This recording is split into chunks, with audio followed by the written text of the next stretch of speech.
Hi, good afternoon, everyone. How are we all doing? Still hanging in there? Hope so. Stay with me. Stay with me. Nice to meet you all. I've spoke to some of you. Nice to see some familiar faces. I'm a senior asbestos consultant, part of NORAC, obviously.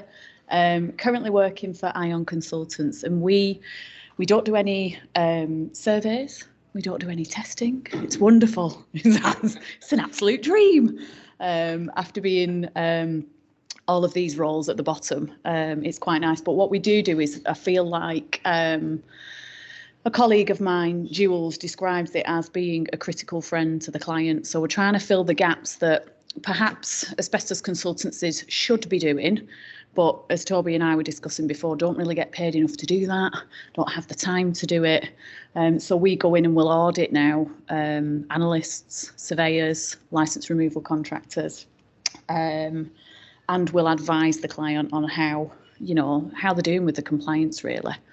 So it's that kind of, it's an interesting role, a bit similar to Colette's organisation. So that's Ion. Lots of other good stuff in there as well. My manager, Peter, he's ex-UCAS, so we've got some really good influences in there. So I have been tasked with just having a look at the lengths that we go to. You'll see lots of film references in here. Steve will be familiar with my excellent PowerPoints, but I do like a film reference. So what I'm referring to here is asbestos free, the holy grail. Can we actually achieve it? And what techniques have we got available to us? Because we get promised it a lot. Joanna will know this as a client. Yes, we can get rid of all your asbestos, but is it actually a realistic suggestion in the first place? So I spoke to quite a lot of different people to get different perspectives on this, from the client, from removal contractors, analysts, boots on the ground who are working with these techniques. Came to some conclusions at the end. They're my conclusions, obviously, but it's just for you to have a think about and discuss. Can ask some questions at the end. So what options have we got? Well, we've got Clint up there, and he's describing the good when it comes to wet and dry blasting. Okay, so we're probably all familiar with this chaotic technique where we will fire this shot, obviously, more often than not wet, at a surface, and it does do a really fast and effective job of removing asbestos from surfaces. And it has got good points, so we can actually judge these surfaces at the end of this process to be asbestos free in lots of cases. When we're using the unit, the vibration, as it says there, is quite negligible, so we've not got an issue with HAVs or anything like that. We've got an adjustable scale of intensity, so we can, rein that in a little bit depending on the shot media that we use, if we've got kind of sensitive surfaces to work on. The starting point should be, we use this technique after we've done a controlled scrape of that surface in the first place. So that's all our good points for wet and dry blasting. Then we move on to the bad, and we've got Lee Van up there, Lee Van Cleef. I hope we're all familiar with the good, the bad and the ugly, or it's wasted.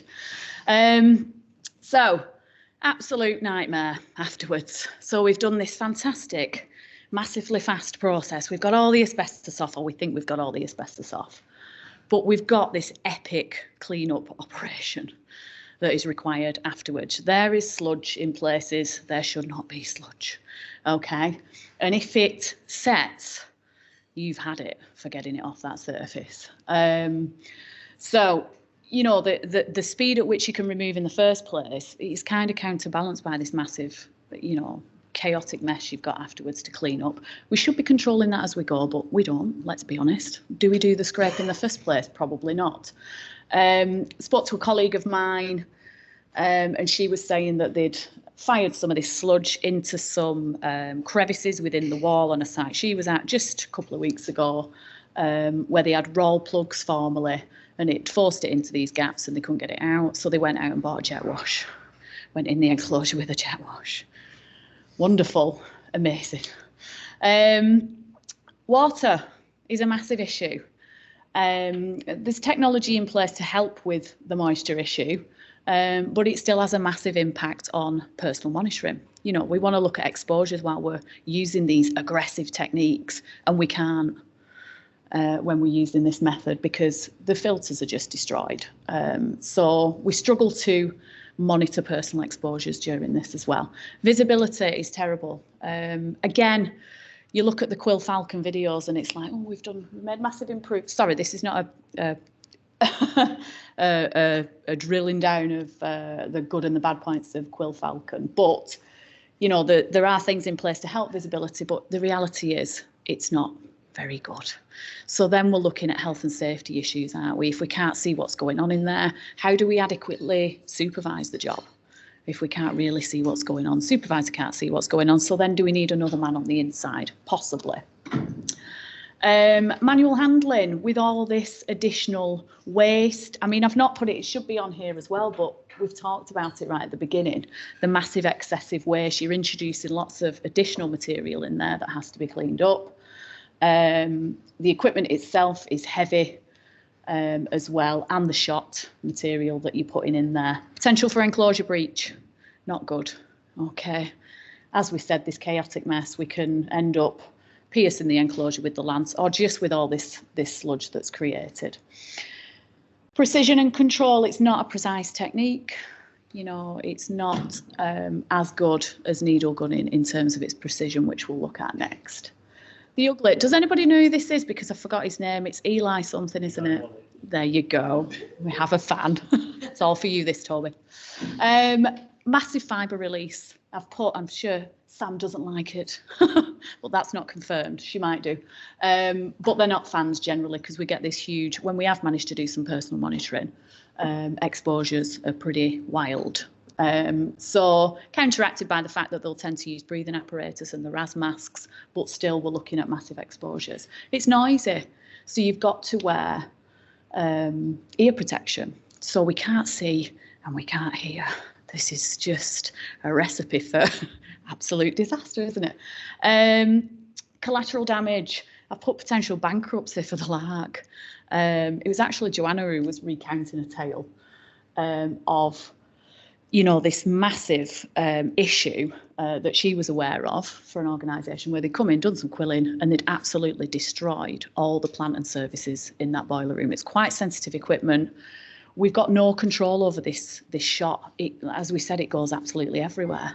You know, and the bill through the insurance to to put that right was massive. So, you know, and nearly crippled them as an organisation.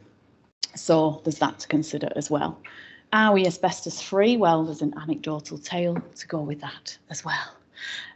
So another job that I was aware of, this wasn't Joanna's job, but an organisation had spent about £500,000 on quilling to clean an underground car park.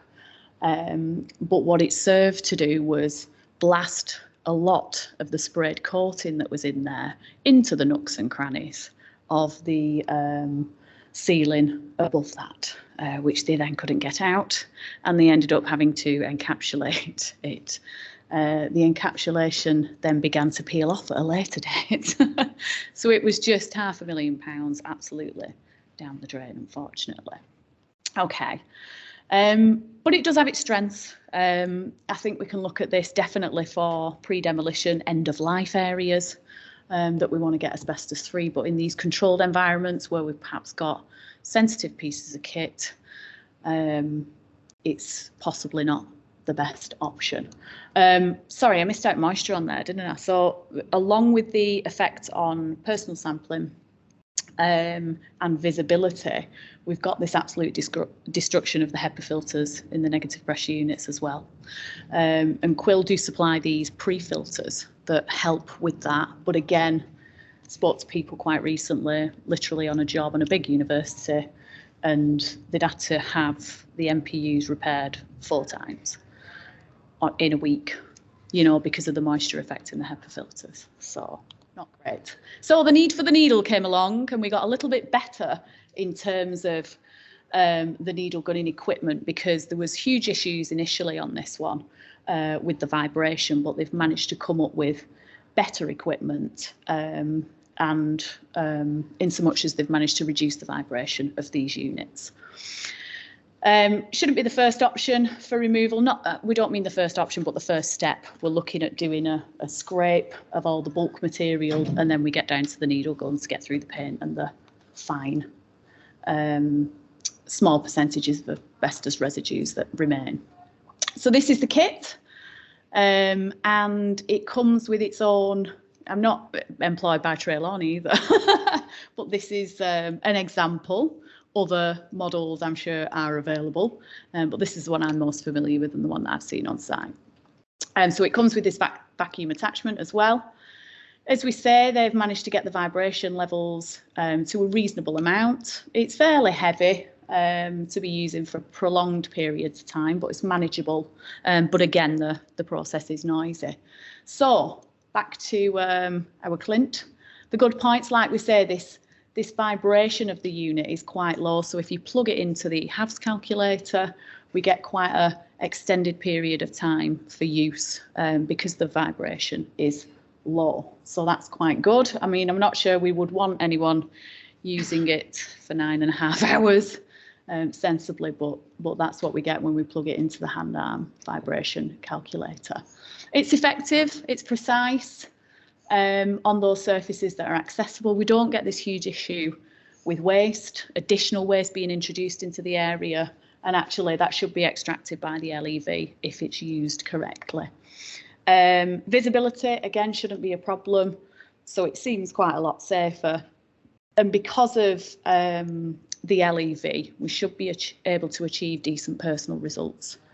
And there's some that Nick wrote a paper on this. This is a bit of a reiteration of Nick's work from last year, Nick Garland, and he's looked at some figures in terms of personal results which are showing fairly satisfactory results with some debatable higher readings. But this is an area that we need to look at really and invest in, because this seems to have come onto the scene and we don't have a lot of data actually about exposures during use, but it's kind of snuck in through the back door and we're using it a lot, but for me the information's not out there. The bad ceilings are awkward. You like this, you see the poor guys, you know, lying on the backs on a scaffold. What can happen with that is the paint can come off that they're trying to get off, but it can clog the local exhaust ventilation, the vacuum attachment system, and then obviously, you know, we're looking at higher exposures there and it can stall the unit. You know, the units can break down, then you've got downtime with repair, etc., and getting those fixed if that happens. So not great on ceilings. Personals can be occluded if they're not utilising the attachment properly for the LEV. You know, we don't always do things properly. It's not a surprise for anybody. Vibration is high on the 110 type units. And the units can also get very hot, the 110 ones. The issue actually with the compressor fed units is not the vibration, but operatives have reported that they get exceptionally cold due to the compressed air. And that's something that I don't think we're looking at when we're risk assessing the use of these units on site. Manual handling, again, you know, they become heavy after prolonged use. So we definitely should be considering fatigue, even though our HAVS assessment says, oh, you can carry on using this for 9.5 hours in theory. These two things need to be considered. Substrates. We can have difficulties where there's been tanking slurry used in the areas that we're trying to use these needle guns on. And if you've got a wetter surface, which you tend, you know, when you go in a boiler room and there's, you know, the bit that's below the water table potentially, and you've got the seepage in the brickwork, where it's damp, these can force the paint into the substrate, which is not great because we're in a situation then again where we go, oh, we might need to encapsulate this or enclose it. And we've just promised the client, we've just said to Joanna, this is going to be asbestos free. You know, and she's having a bad day again. So hearing protection, again, required at all times, but at least we can see, hopefully, on this one. It is time consuming, but you've got to balance out, you know, you're looking at, you know, your head's about that big, isn't it? You're looking at, you know, very precise, very controlled cleaning. Well, that takes a long time, doesn't it? much longer than quilling, but we've not got this massive chaos to deal with afterwards, and we should be extracting the waste at source. For me, again, exposure figures are unknown, so I think we need to be collecting some data on that. We are running personals, you know, consultancies are running personals, but we know we've got issues with I don't want to say competently running personals, but we've not been great at personal monitoring, which is what, you know, Graham alluded to before, is it? As an analytical, I didn't 100% know what I was doing with personal monitoring when I was an analyst. You know, so we definitely need to improve the guidance on that, and we need to collect some information on this process and share it with everyone and get some actual real figures. Do we get asbestos free? Well, we don't really, because we can only get that needle gun in certain places. We can't go behind services, we can't go behind plants, so we often end up with you know, a room like this, areas where we simply can't access with a needle gun. So they've got to be caveated out anyway, and we've still got asbestos in that area. So they might have to be mastic sealed in or encapsulation. We see behind wiring and pipe work. So why did we bother in the first place? So in summary, to compare the two, you know, we've got this summary chart here. And I think, for me, you know, I'm erring towards the needle gun. I like the precision. I like the care that's taken with a needle gun. I think it's better. You've not got that chaos that is blasting, but you've got to risk assess the situation. Is there a need for it? And you know, what's the intention? What's the scope? And what we're going to end up with? So speaking. Talking to various different clients, they feel like often they're sold the dream on this. So as we said, they're sold the holy grail. We can give you a room that's asbestos free with no caveats on the certificate for reoccupation. Good luck. Good luck. As we say, if it's end of life, that's the potential. But this is great. You know, down here we're looking at, it's great for big changes in a boiler room. If you're having a big strip out, you know, potentially one of these options is viable. It gives you these big spaces. It gives you huge wall spaces. You've still got bits and pieces in there, but you've got something to work with. And we're saying, you know, the view generally is it's better than encapsulation. How many boiler rooms have we encapsulated? And we're going back and back and back. Again, the client's perspective, the paying, you know, to have it re-remediated. Every time they do something in there, every time they touch the walls, every time there's going to be a disturbance, they need a lark to facilitate that. So, you know, that is huge costs over a long period of time. So we do get some clean areas.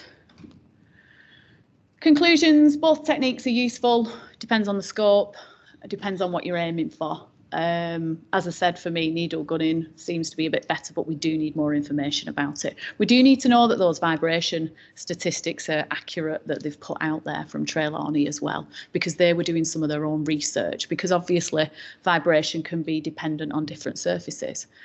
You know, the vibration's better on brick than it is on concrete versus the technique on steel. Planning. Like we said, there's this ideal scenario, isn't there, where we engage all parties and we educate the client, and we get in there at the planning stage and we see what the issues are going to be, and we support them with a proper risk assessment to decide which option to go for, and we flag up all the issues that we're going to have before we start, not at the end where we've wrecked everything in the plant room or we've forced asbestos into areas where it wasn't present before. So can we also manage expectations? Can we stop saying that we can provide things that are asbestos free, because it's quite a rare, you know, it's quite a rare situation to be in that you can achieve the asbestos free badge. Let's get monitoring.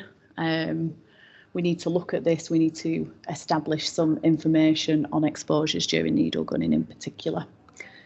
And this just made me think about, you know, the becoming asbestos free, you know, these things that came out of the DWP inquiries about, you know, we should be aiming to be asbestos free within 40 years. Is it even possible?